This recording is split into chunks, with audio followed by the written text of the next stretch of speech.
Chapter 18, The Boy Jesus. In a quiet workroom of their dwelling, the toddler Jesus, with olive-toned skin, dark curly hair, and deep brown eyes, was cradled in Mary's loving arms. He spoke to Joseph for the very first time. His small yet clear voice carried the weight of heavenly purpose as he addressed his earthly father. "My father, I came from heaven to be the light of the world and to rescue it from darkness. I have come to be a good shepherd, to teach them the way of heaven and to open its gates, which have been closed by their sins. I desire that you be a child of the light, which you have so close at hand." Overwhelmed by the divine words and the gentle authority of his son, Joseph fell to his knees, his heart soaring with humility beyond measure. With trembling awe, he replied, "That you, my Lord and Savior, have called me your humble servant moves my heart to such heights that words escape my tongue to express my truest feelings." Later, in the serene sanctuary of the child's room, Jesus sought out his mother. Mary, kneeling in quiet prayer, felt the soft touch of his small hand as it gently caressed her face. With a tender yet resolute tone, he said, "My mother, enter and remain with me always, so that you may imitate me in all my works. I wish for you to embody and exhibit the high perfection that I desire in all souls.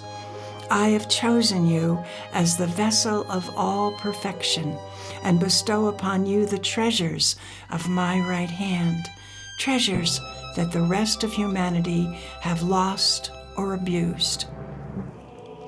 At these sacred words, Mary, filled with profound love and reverence, softly kissed her child's hand, a gesture that sealed the intimate bond between them and affirmed her role as the chosen vessel of divine grace. On the banks of a gentle winding river, the afternoon sun cast a warm, golden glow upon the rippling water and the soft earthen bank. There, among the murmur of flowing water and the distant chatter of the village, a small group of children of varying ages gathered in playful abandonment.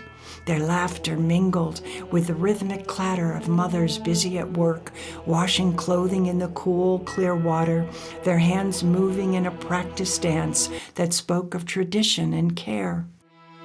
Among these children, 3-year-old Jesus stood out with an unassuming quietness. In the midst of their frolic, as splashes and joyful shouts filled the air, he suddenly paused his play. With the serene composure of one far beyond his tender years, he walked over to a smooth, sun-warmed rock by the water's edge and sat down. One by one, the other children abandoned their games and clustered around him, settling in a circle at his feet. Their bright eyes shone with curiosity and admiration as they listened intently to the soft, gentle words that poured forth from their little teacher. Jesus spoke in simple words, but with an earnestness that belied his age, a message of hope, love, and wonder that resonated deeply within the hearts of his young audience. He described in simple yet profound language the beauty of the world around them, the power of kindness, and the secret of sharing joy, even in the smallest gestures. His words, tender and sincere, wove a tapestry of understanding that reached out to every eager ear, capturing the imaginations of his friends and inspiring them to dream of a brighter tomorrow. From a short distance away, Mary watched the scene unfold. Leaning against a nearby tree, her eyes were soft with love, and a knowing smile graced her face. In that quiet moment, she felt an indescribable mix of joy and awe, a deep maternal pride in the gentle wisdom that shone from her child.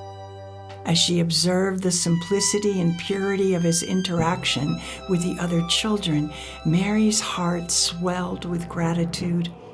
She recognized in him the spark of divine light that promised to one day illuminate the darkest corners of the world. The gentle murmur of the river and the soft rustling of the leaves above provided a serene backdrop to this intimate scene of childhood wonder. In that tranquil space, time seemed to slow, and every detail, the sparkle in the children's eyes, the delicate cadence of Jesus' words, and the compassionate smile on Mary's face contributed to a moment of perfect harmony. It was a simple gathering on the riverbank, yet it carried the weight of promise and hope, hinting at the profound destiny that lay ahead for the child of God.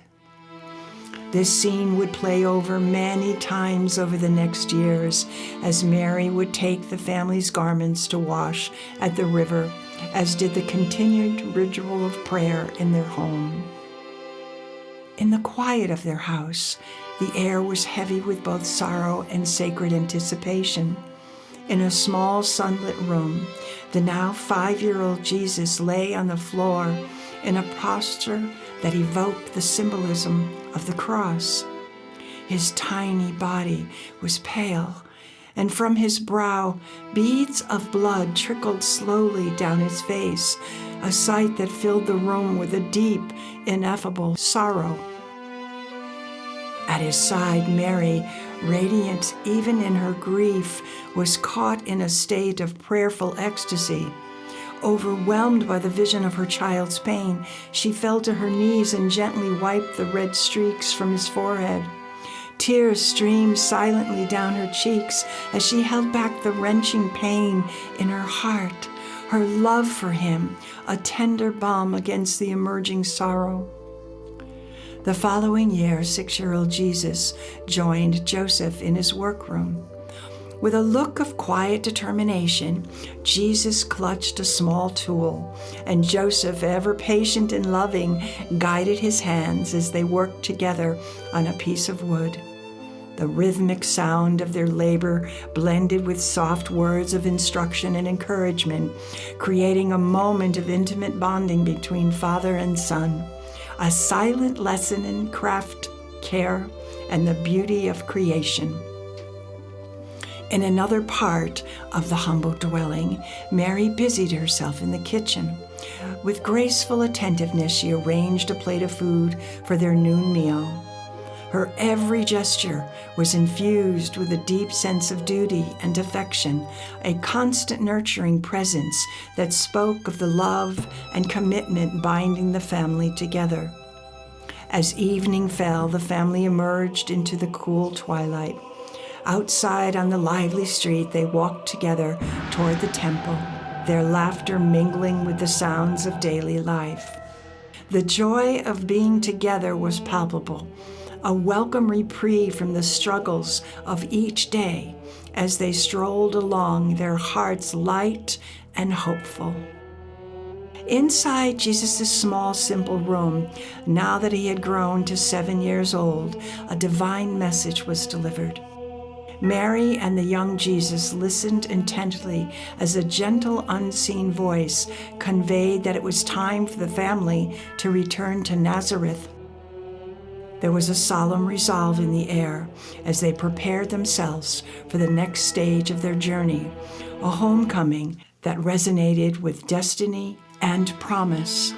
That night, in the quiet solitude of Joseph's room, he too received the sacred message. In a vision that unfolded before his eyes, he saw his family packing their few possessions and mounting mules to leave once more, venturing back into the desert. The vision, imbued with divine purpose, soon became reality, and the Holy Family found themselves arriving at their home in Nazareth.